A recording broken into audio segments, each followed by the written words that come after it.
কাল ছিল world autism day, মনেই নেই ছাতা। আমার কাছে তো রোজ প্রতিটা মুহূর্তই অটিজম ডে। রাস্তায় ছেলেকে নিয়ে বেরোলে একটু যদি আওয়াজ করে বা যদি লাফায়, লোকে বলবে পাগল হ্যায় ক্যা, উসকো সমঝাইয়ে। আরে বাবা, পারছি না আমি ওকে বোঝাতে।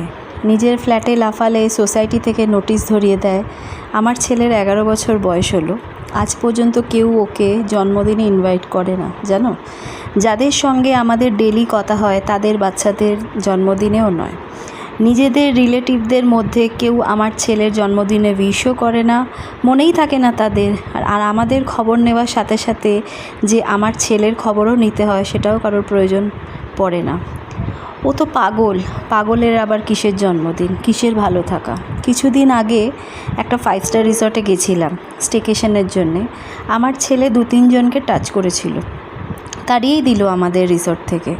তাহলে বোঝো, একটা 5 স্টার রিসর্টে যেখানে সব 5 স্টার লোকেরা গেছে, 5 স্টার মানে সব সো কল্ড এডুকেটেড লোকেদের কথা বলছি, তাদের কমপ্লেনেই আমাদের একবারেই তাড়িয়ে দিল।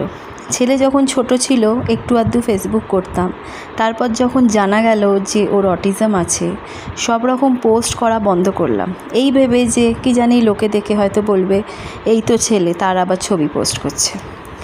আমি কোনো অ্যাওয়ারনেস বা কাউকে বোঝাবার জন্য এই পোস্টটা করিনি। আমি জানি এই পোস্টটা শুনে বা পড়ে লোকে একটু হয়তো সিম্প্যাথেটিক হবে, বাট যতক্ষণ না নিজেদের জীবনে এরকম কিছু ঘটবে ততদিন কেউই এইটা বুঝবে না। আসলে মনের কথা বলার এখন একটা জায়গা হয়েছে, তো এতদিন ছিল না, তাই তোমাদের সঙ্গে একটু শেয়ার করলাম। Thank you.